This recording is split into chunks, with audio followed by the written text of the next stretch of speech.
Good morning, ladies and gentlemen. My name is Napoleon, and today we're going to be discussing some Enlisted news. Now, obviously, with Stalingrad essentially going to be releasing anytime soon, we have some good news and bad news. Let's start with the bad news, and that is the Battle Pass, in which you're having right now, is going to be extended once again for the third time. Obviously, I haven't been covering the Battle Passes for the second and the first time it was extended, because at that point I was thinking, who cares? At this point, it's the third time, and then it's a little bit troublesome. But that said, we have some good news, and that is new locations and missions for Tunisia, Moscow, and potentially Berlin, I think. But that said, let's get started with the video. That said, before I start the video, I would like to thank you all for your support, and if you guys haven't, please join the Discord so we can talk about more Enlisted stuff. That said, let's actually start the video right now. The first thing I want to start with is the Battle Pass delay. For those who don't know by now, the Battle Pass delay has been delayed for the third time. Obviously, I realized what was going on, but I didn't really want to talk about the Battle Pass being delayed the first and second time, because during that time, Gaijin and Enlisted is based in Russia, and as you know, we all know now, there have been, if I can say it in a nice way or under-exaggerated way, there are some troubles, quote-unquote, a war that's going on with Russia and Ukraine. So yeah, there's gonna be problems.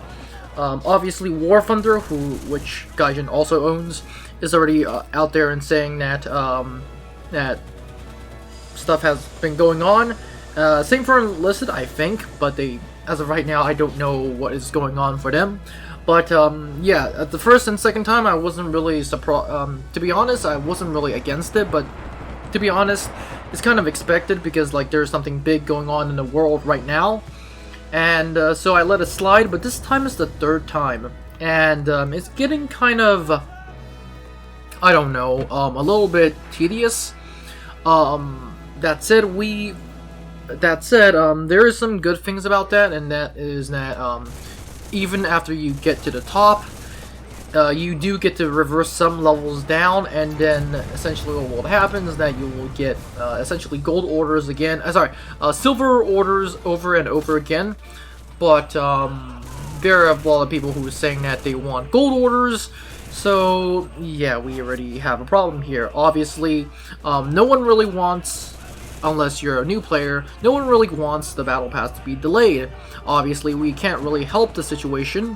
From a human standpoint, I really understand what has been going on in this world, but from a player perspective, I really wish they did a Battle Pass. And from a me perspective, I honestly don't care unless we get a better Battle Pass, is what I'm trying to say. But that said, let's move on to new location and missions.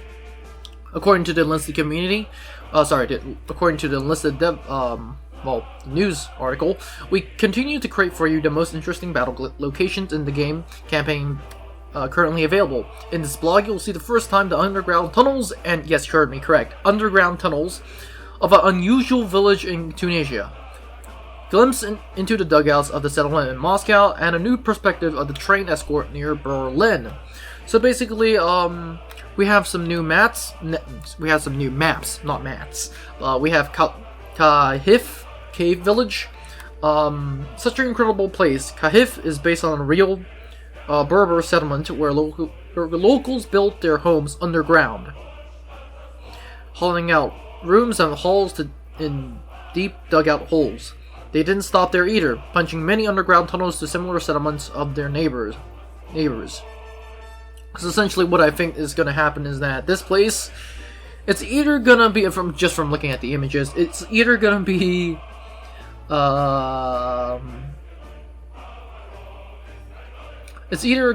an artillery paradise, or it's either going to be artillery is useless. That said, this, from what I'm looking at, just getting into the dugout looks to be like very close quarters combat, which is really good. That said, that once again, that kind of does mean that the Axis is gonna suffer. But a very good map, anyways. The results are very practical, and not only for visiting, but for saboteurs to sneak attacks straight to the enemy's rear. Yeah, very good map, very pretty map, and I'm just waiting to get this new map. The village is located on rocky terrain that offers wide elevation changes that will benefit experienced snipers and gunners. The mass residence and farming building, rocks, and massive boulders will make your advancement to each next point very rich in terms of possible tactics. From just looking at this map, we do kind of get to see that essentially every class has its useless. Every class has its uses. For example, artillerymen, depending on where you open fire with your artillery, there are going to be some blind spots and there's going to be some open areas which you can potentially get a lot of kills. For snipers, the exact same thing. For SMG gunners, like, to be honest, I think it's a very balanced map. So yeah, that's good. Moving on to Moscow. We have the Vostok settlement. This place reeks the collective labor spirit. It legit looks like a gulag, a renovated gulag, but a peaceful settlement with yes, very peaceful indeed, with dugouts, long rows of sturdy barracks. Oh wow, barracks, a canteen, and even its own fire station. This location was not designed to be an impenetrable fortress, so there's innumerable attacks and defensive positions. But isn't it glorious? It is. But it still looks like a gulag.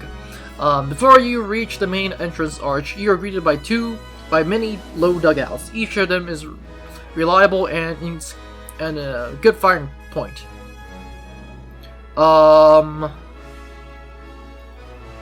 It looks like these dugouts.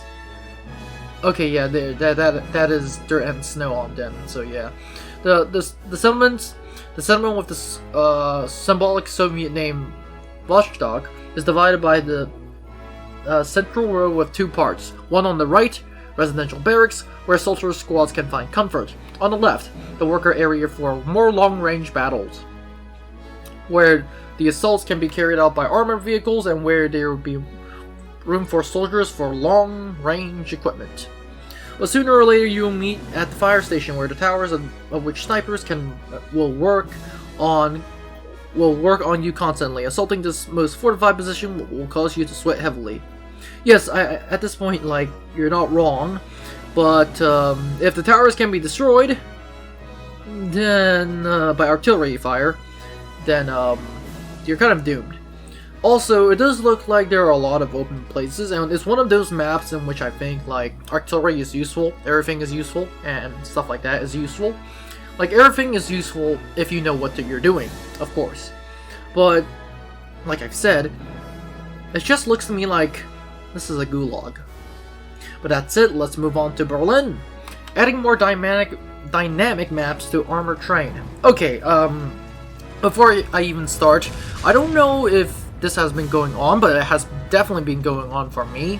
I don't know if this has been going on for everyone else, but every time the train moves, there's kind of a little, like, a stutter on the train. It's literally like the train is forcing itself to stop.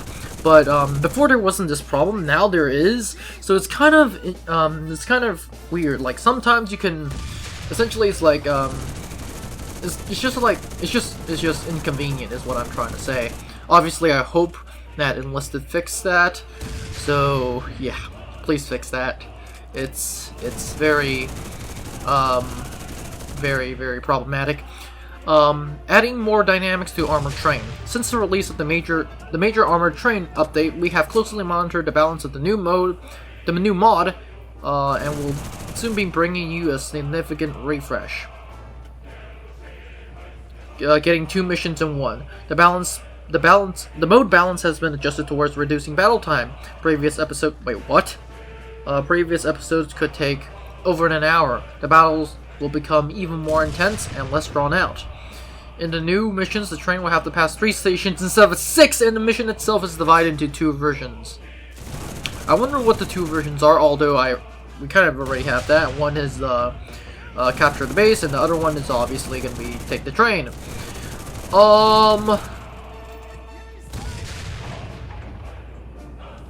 Honestly, I do like the 1 hour, like the battles for 1 hour. It really makes you like feel a part of something, especially with like that many troops on the battlefield. And I honestly, I don't know about you guys, but I honestly have been getting 100 or 200 or 300 kills on this train map. Like every time I play a train map, I'm almost guaranteed to get 100 kills or above. But changing from 6 stations to 3 stations, or 3 points, as you guys could call it, I'm not a big fan of it. But that said, we do kind of have to see what will happen when it starts playing out. But that said, I really hope that they fix the stuttering on the train. Like, that is a really big problem. But that is it for today, guys. There's a lot of new stuff. There's a lot of old stuff like we have with Battlepass. But thankfully, Enlisted has released some wonderful looking maps, so we can get that working with. But I'm pretty sure this is obviously going to be coming with the Stalingrad update when Stalingrad comes out. So what I'm trying to say is that even if you don't like Stalingrad, at least you have something to like for the new something that you look forward to in the next update. But that's it. Have a great day, guys, and I'll see you in the next one. Now, before you leave, I would like to thank you very much for watching this video. I will be honored if you could like and subscribe to the channel. Remember, more videos are coming out, so it is a good idea to click on that notification button. Anyways, have a great day, and I'll see you in the next one.